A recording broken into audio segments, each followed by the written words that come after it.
여러분 안녕하십니까? KBS 아메리카 뉴스입니다. 주말 사이 미 전역이 또다시 피로 물들었습니다. 위스콘신의 한 술집에서는 총기 난사로 3명이 목숨을 잃었고 텍사스의 한 아파트에서도 대낮에 3명이 총에 맞아 숨졌습니다. 첫 소식 박시몬 기자가 보도합니다. 지난 주말 위스콘신과 텍사스에서 총격 사건이 발생해 6명의 목숨을 앗아갔습니다. 현지 시간 18일 자정을 조금 넘은 0시 45분경 위스콘신주 남동부에 위치한 커노샤의 한 술집에서 총기 사건이 일어나 3명이 목숨을 잃었습니다. 경찰 당국에 따르면 술집에서 나가달라는 요구에 불만을 품은 한 손님이 잠시 후 돌아와 총을 쏘기 시작해 현장에서 2명이 목숨을 잃었으며 또 다른 1명은 병원으로 이송됐으나 결국 숨을 거뒀습니다. I can confirm that there are 3 people that have died from this shooting. 2 actually at the Summers house, and 1 was actually jumped into a car and traveled southbound on Sheridan Road, and that subject passed away too. We have at least 2 others who are seriously hurt and in the hospital with gunshot wounds. 당시 현장에는 100명이 넘는 경찰관이 동원돼 수색에 나섰지만 용의자는 아직 잡히지 않은 것으로 알려졌습니다.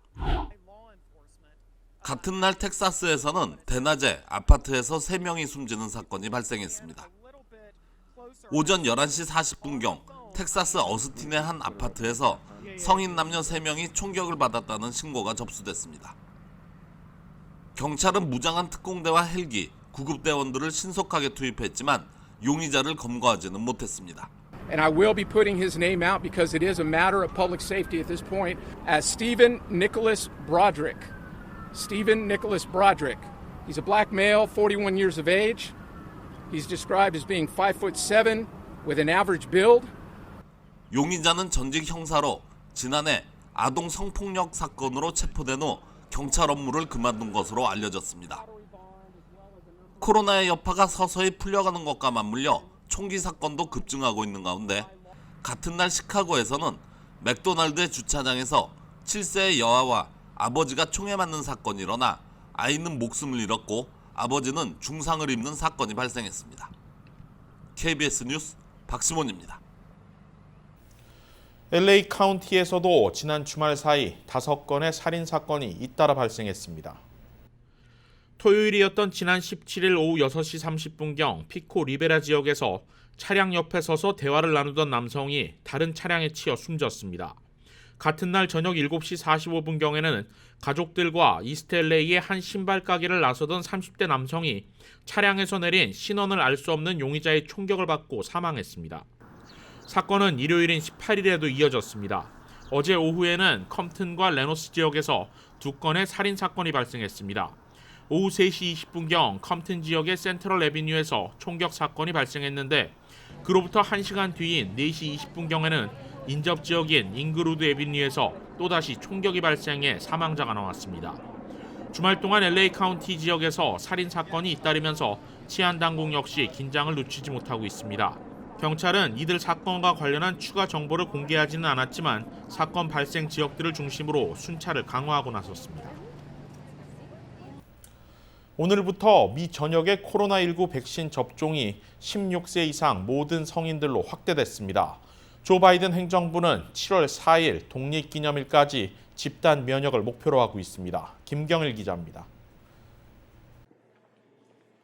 조 바이든 대통령은 오늘부터 모든 50개 주에서 16세 이상 성인의 백신 접종을 허용하고 백신 접종을 집중적으로 홍보할 계획입니다. 바이든 대통령은 취임 100일까지 2억 회의 백신 접종을 목표로 하고 있습니다. 오늘부터 전 국민이 백신을 접종받으면 6월 중순까지 70%가 백신을 접종하게 됩니다. 이 속도라면 6월 중순 집단 면역이 이루어질 전망입니다. 바이든 행정부는 7월 4일 독립기념일을 코로나19로부터 자유로워진 독립의 날로 추진 중입니다. We have last week 28 million vaccines being shipped out to states. That is more than enough to maintain our current pace of at least 3 million doses per day. 질병통제예방센터 CDC는 바이든 행정부의 전폭적인 지원으로 모든 성인이 백신 접종 대상이 된 것은 엄청난 진전이라고 극찬했습니다. I am so thrilled that today all people age 16 and up are eligible for the COVID-19 vaccine, a tremendous step forward in our efforts to end this pandemic. 바이든 행정부는 12살에서 15살 사이 청소년들에게도 백신 접종을 계획하고 있습니다. 화이자는 청소년에 대한 백신 긴급 사용 승인을 요청했습니다. 코로나19 백신 접종은 속도를 높이고 있지만 코로나19 신규 확진자 수는 꾸준히 발생하고 있어 하루 신규 확진자는 7만 명을 넘고 있습니다. 백신을 신뢰하지 못하고 감기처럼 넘길 수 있다고 믿는 젊은 층의 백신 기피 현상이 확대되고 있어 접종 비율이 크게 상승하지 못하는 이유로 분석되고 있습니다. On the other hand, cases and hospitalizations are increasing in some areas of the country, and cases among younger people who have not yet been vaccinated are also increasing. 바이든 행정부는 6월 집단 면역을 목표로 백신 접종을 집중적으로 홍보할 계획입니다. KBS 뉴스 김경일입니다. LA 카운티 지역의 코로나 수치가 팬데믹 이후 최저치를 이어가고 있습니다. 등급 완화 가시권에 들었다는 분석입니다. 이유수 기자입니다. 지난 한 주 동안 LA 카운티의 코로나19 1일 신규 확진자는 줄곧 700명 아래를 유지했습니다. 월요일부터 수요일까지는 400명대 초반을 유지했지만 목요일과 금요일에는 잠시 600명대 초중반을 기록했습니다. 그러다 주말인 토요일에는 500명대, 일요일인 어제는 다시 400명대로 내려오며 안정세를 되찾았습니다. LA 카운티의 코로나 확산세가 주춤세를 이어가고 있습니다. 지난 주말에는 코로나19 양성 판정률이 팬데믹 이후 최저치인 1% 미만을 나타냈습니다.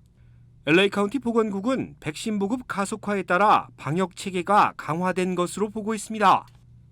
지난주부터 모든 연령을 대상으로 백신 접종이 시작됐기 때문에 미성년자들을 제외한 대부분의 거주민들을 대상으로 백신 접종이 점차 가속화되고 있기 때문입니다. 하지만 방심은 금물입니다. 백신을 접종했다 하더라도 손세정을 기피하거나 마스크 착용을 생활화하지 않을 경우 변이 바이러스의 공격에서 안전할 수 없다는 것이 보건당국의 입장입니다. LA 카운티는 이번 한 주 동안 60만 도스 이상의 백신을 추가 공급합니다. 1차 접종자들이 늘고 있는 상황에서 2차 접종자들을 위한 충분한 물량 확보가 필요하기 때문입니다. LA 카운티 보건당국은 이르면 2주 이내 옐로우 등급 완화를 기대하고 있습니다. 주정부 지침에 따르면 2주 연속 인구 10만 명당 1일 신규 확진자가 2.0명 이하, 양성 반응률은 2% 이하에 도달해야 합니다. 지금과 같은 안정적인 추세가 이어질 경우 다음 달 초쯤에는 추가적인 경제 완화도 가능할 것으로 보입니다. KBS 뉴스 이우수입니다. 1인당 1,400달러에 달하는 3차 현금 지급이 거의 마무리 단계에 이르고 있는 가운데 4차 현금 지급이 과연 이뤄질 수 있을지에 대한 관심 또한 높아지고 있습니다. 결론부터 말해 아직 확정된 사안이 아니고 지급이 이뤄진다 해도 소득별 대상과 지급 규모는 축소될 것으로 보입니다. 이번 4차 현금 지원 방안 역시 민주당 상하원 의원들을 중심으로 물밑 논의가 진행되고 있습니다. 상원의 경우 21명의 민주당 상원 의원들이 조 바이든 대통령에게 4차 현금 지원의 필요성을 설명하는 서한을 발송했으며 하원에서도 70여 명의 의원들이 비슷한 내용의 서한을 발송한 것으로 확인됐습니다. 다만 바이든 대통령은 아직 공식적으로 4차 현금 지급안에 대한 입장을 밝히지 않았습니다. 그보다 먼저 2조 2,500억 달러에 달하는 대규모 인프라 법안 통과에 주력하고 있는데 의회 조율 과정에서 여기에 현금 지급안을 포함시킬 가능성이 있는 것으로 전해지고 있습니다. 다만 4차 현금 지급이 확정된다 해도 현재로선 앞서 세 차례의 현금 지급보다는 대상과 규모가 축소될 가능성이 높습니다. 민주당은 지도부를 중심으로 지급 대상을 개인 5만 달러, 부부 10만 달러 이하로 축소하고 지급액은 1,000달러 안팎으로 줄이는 방안을 고려하고 있는 것으로 알려졌습니다. 반면 공화당은 중도 타협파들을 중심으로 개인 4만, 부부 8만 이하로 대상을 더 줄이고 금액은 1,000달러 안팎을 지급하는 안을 제시하고 있는 것으로 알려졌습니다. 전국적으로 학교 대면 수업이 재개되고 있지만 정작 아시안 가정 내에서는 자녀를 학교에 보내기를 걱정하는 학부모들이 많습니다. 아시안 학부모들 입장에서는 미국 내 사회적 문제로 떠오른 아시안 혐오가 코로나19 감염 우려보다 더 무섭습니다. 매사추세츠주에 거주하는 드니스 첸 씨는 얼마 전 어렵게 자녀를 학교에 보내기로 결심했습니다. I don't want them to fear going back to school because they've been out of school for so long because of the pandemic. 그러나 정작 첸 씨가 더 걱정하는 것은 코로나가 아닙니다. 미 전역에서 속출하고 있는 아시안에 대한 혐오 증오 범죄들. 첸 씨는 학교 내에서도 은연중에 아시안에 대한 편견과 차별이 늘어나고 있음을 실감하고 있습니다. The week of the Atlanta killings, my son had an incident in school and the cafeteria, and a classmate came up to him and said, "Oh, why do all Koreans look like this?" and did the slanty eye movement gesture to him. And my son was silent for a second, and he was really surprised and said, "What's wrong with you? That's racist." Coronavirus, right? Kung flu, yeah. Kung flu. I definitely feel that the source of the poison is because of Trump calling it the China flu, the Kung flu, or whatever names he's been calling it, and blaming it on China. So a lot of people have been brainwashed by that, and that saying that's been in the news all the time, and it's always telling them that then we're being targeted. It doesn't matter if you're Chinese American. It doesn't matter if you're born and raised here. As long as you're Asian, you're the target. 또 다른 학부모인 킴 씨는 아이의 자녀들을 학교에 보내지 않고 원격 수업을 이어가기로 결정했습니다. In the Asian American community now, we are fighting two viruses, right? We are fighting COVID-19 and anti-Asian hate virus. And it's not an easy decision to hold my son back. 지난달 연방교육부가 조사에 발표한 설문조사 결과 현재 4학년 학생들을 기준으로 백인 학생들은 절반 이상이 학교 등교를 하고 있고 흑인은 28%, 라티노 학생들은 33%가 등교하고 있는 것으로 나타났습니다.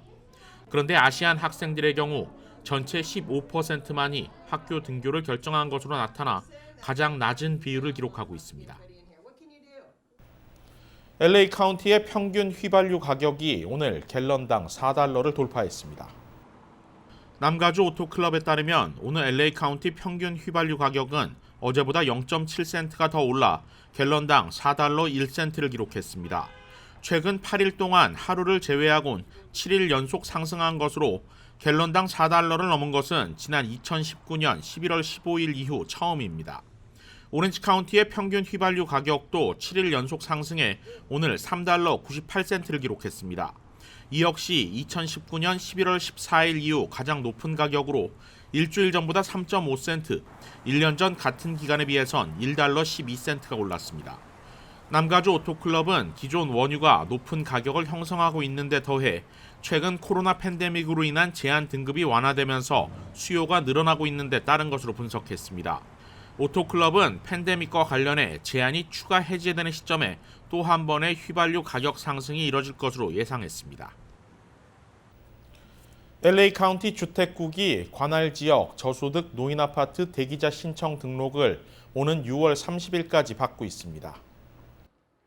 이번 아파트 대기자 신청은 LA 카운티에 거주하는 62세 이상 연장자들을 대상으로 하며 소득 자격은 카운티 평균 소득의 80% 이하면 가능합니다. 대기 신청에는 주택국이 관할하는 7개 지역에 걸쳐 10개, 모두 1,200유닛의 아파트가 포함되어 있습니다. 카운티 주택국은 오는 6월 30일까지 온라인을 통한 신청 접수를 받습니다. K-타운 액션을 비롯한 타운 비영리 단체들은 지난 토요일 노동연대 사무실에서 한인 연장자 60여 명의 대기자 신청을 도왔으며 별도의 한국어 유튜브를 제작해 한인들의 신청을 돕고 있습니다. 오늘의 주요 단신입니다. LA 한인가정상담소가 트라우마 그리고 힐링이라는 주제로 정신건강 컨퍼런스를 진행했습니다. 지난 토요일 개최된 이번 컨퍼런스에는 전국에서 200여 명의 한인들이 참석했습니다. 한인가정상담소는 이번 행사에 호응에 힘입어 향후 지속적인 행사로 발전시킨다는 계획입니다. 민족학교가 가족이민 청원을 돕는 무료 세미나를 개최합니다. 행사는 오는 28일 오후 6시부터 줌을 통해 진행되며 참석을 원하는 경우 민족학교 홈페이지를 통해 사전 접수가 필요합니다. 세미나는 한국어로 진행되며 개별 질문도 가능합니다. 게임스탑 조지 셔먼 CEO가 물러납니다. 게임스탑은 셔먼 CEO가 오는 7월 31일부로 사임 의사를 밝혔으며 그 전에 후임자가 임명될 경우 사임 시점은 더 빨라질 수 있다고 발표했습니다. 셔먼은 지난 2019년 4월부터 CEO를 맡아왔으며 최근 공매도 전쟁으로 몸살을 앓았습니다. 스페인이 아스트라제네카와 화이자 백신을 교차 접종하는 임상시험에 돌입했습니다. 카를로스 3세 보건연구소는 아스트라제네카 백신 접종자 600여 명에게 4주 간격을 두고 화이자 백신을 접종하고 있으며 긍정적인 결과가 나올 경우 교차 접종이 도입될 수 있을 것으로 보고 있습니다. 교도소에 수감 중인 러시아 야권 지도자 알렉세이 나발리가 위독한 상태로 전해졌습니다. 백악관은 러시아 정부가 나발리를 구금한 것은 국제사회가 책임을 물을 일이라고 밝혔습니다. 나발리는 지난해 9월 독극물 공격을 받은 바 있으며 지난달부터 교도소에서 단식 투쟁을 벌여왔습니다. KBS 아메리칸 뉴스 마칩니다. 고맙습니다.